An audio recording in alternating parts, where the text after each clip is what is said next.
Thank you so much again for coming, and I'm going to pass over in 1 second to Dan Kidby, who is hopefully going to tell us just how easy it is to get dogs out of here.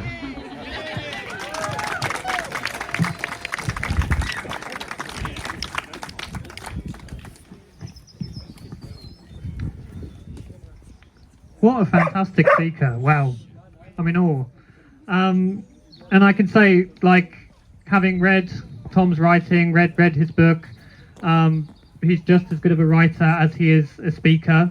One thing, I mean, I feel really great. The reason I'm here today is I feel really grateful to Tom, because after we did the rescue back in June of, 2022?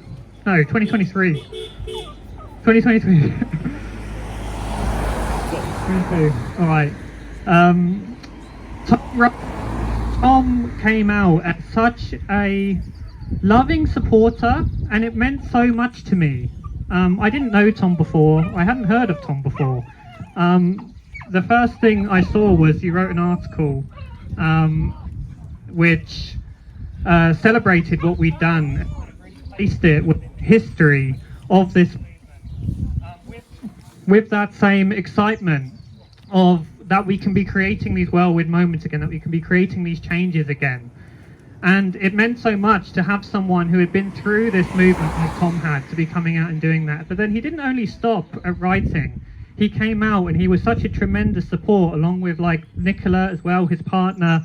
Because afterwards, I mean, in terms of this like swallowing, just swallow your fears and just do the thing and take action, and this action that changes the world. Like, until like 7 p.m. of the evening, I didn't know I would be going to rescue dogs. I was sitting down to watch a fantastic movie called My Neighbour Totoro, which if anyone hasn't seen it, I'd highly recommend. But I was just sitting down to watch that for the evening, and then a phone call came in, people being very excited, having taken action the night before, and the conversation was, yes, we can do this. Yes, it is possible to get into that place. And if we're not going to do it now, it's never. It's just like, why wait? Why wait a moment? So within half an hour of that phone call coming through, I was getting on a train up to Peterborough, sitting down with the people who I was going to be taking action with. And then we ran through the fields, cut our way through the fence. The security guard had seen us. He was aware that we were there. He was shining his light at us. But we'd carried on cutting through that fence. We just didn't stop. We could hear the sirens coming down as the police had been being called. We were just like, we're here now. What are we going to do? We're going to turn around and go home? It's like, if we could have done that, if we would have allowed our minds just to go and circulate, oh, this could happen, that could happen. What if we get caught? What if we don't rescue any dogs? What if we wind up going to prison for this? There's 1,001 reasons to come up with to say no. But we just carried on. We just did the thing. Yeah, it was about, things moved very quickly within that place. I think we were pretty much in and out of that facility within 5 minutes. I only have a blurring memory of actually what it was like in that place. I remember just seeing like a corridor of cages on either side, and just the howling of dogs barking and barking, the sound which is the reason why I went into that place in the first place. Grabbed a dog and was out there within about 5 seconds, and just ran and ran and ran until we got them to safety.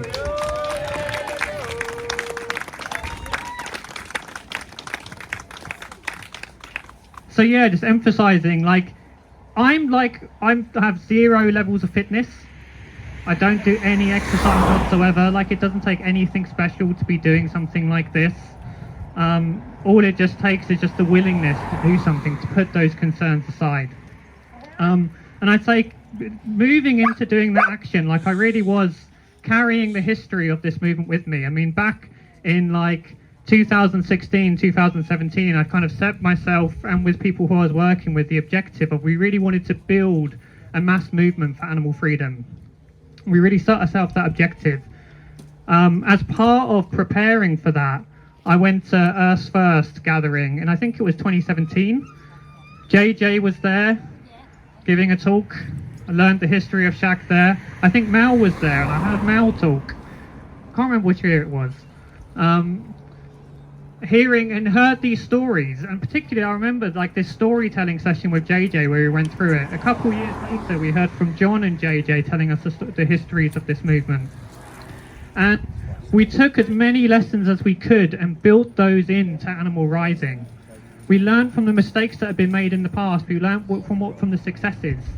And it's this standing on the shoulders of giants, standing on the shoulders of people who have been out there making this change. So we really see ourselves in that tradition. That goes back to the brown dog affair back in the 1920s up until today. And we just, like all of us, just try our best just to be contributing in whatever way we can to the world that we want to see. And I will just say a comment on why for me really wanting to do like an animal rescue at this facility, because movements, a lot of social movements are built on like the anger and the horrors that we see and the desire just to say no and to stop this fucking shit that's going on day after day after day in these hidden corners of the world.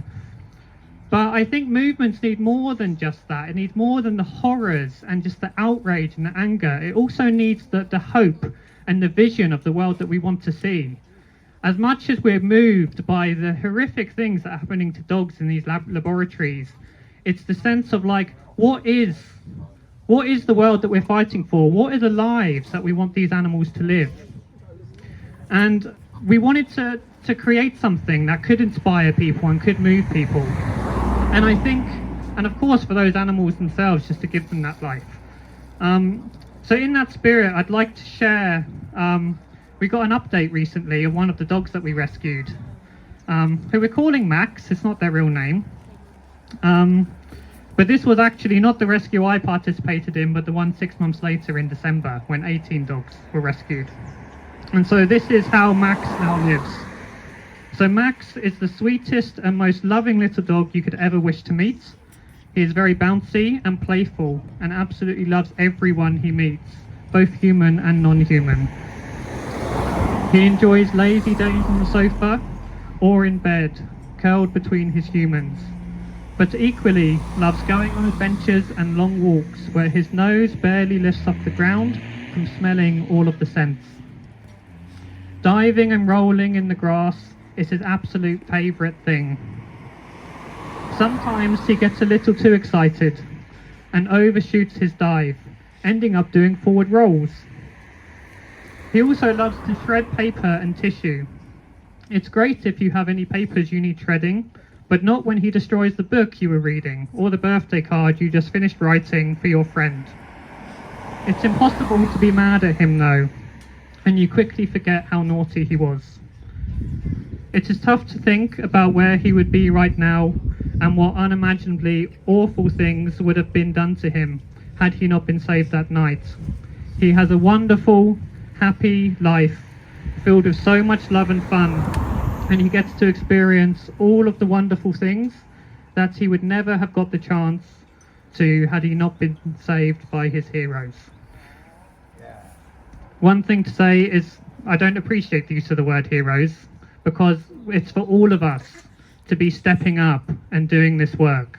Like I said, it doesn't take much to go in and do something like this. And it all begins with the stuff, like what Tom's saying, the stuff that you do in your local area. The first action I took for animals wasn't by going over a fence, it was by going out and outreaching to the public. Well, probably before that, it was just ranting at my mum and dad for like months about like the problems of the world. And then it was going out and doing some outreach. And then that puts you on a ladder to do more and more and more. As you get more involved in this movement, you get more connected and these relationships are forming. So building this from the grassroots up is so incredibly important. And to link this into like the work that we're doing in Animal Rising, I mean, we are founded in the grassroots, we're grounded in the grassroots, and that's what drives us, and that's really what we believe will bring about the change in the world that we want to see. So right now we're building groups, like we mainly work on animal farming. So we've got like close to 90 university campaigns where they're each campaigning in their local university for 100% plant-based catering, to take animal farming, to take meat, dairy and eggs out of these institutions. We're setting up, by the end of the year, we're going to have 50 plant-based councils groups where local people are going to be pushing and to their councils to get 100% plant-based catering in these council chambers. It's going to be happening in hospitals in the future. It's going to be happening in schools in the future, because it's mobilizing people to take power into their own hands and to be making change in their local areas is the thing which really binds this movement, and that provides the foundation for the times when we can get the masses out on the streets. And that's really what we're working up to, is the moment when we can have thousands and thousands of people out again, pushing for this thing, taking direct action together and bringing about the change that we want to see. So that's our vision in AR, and that's what we're working towards, and we're just going to keep fighting day in, day out until we do it. But I'd say probably not with the same level of perseverance that they're doing here in Camp Beagle, which I just absolutely fucking admire. These people were the reasons why I did what I did, because they've shone a light on this place. And they're only here because of the people who did the investigations beforehand and uncovered this place. So it takes all of us to be doing this together. So thank you so much to everyone who's playing your part in this. I'm truly grateful. Thank you.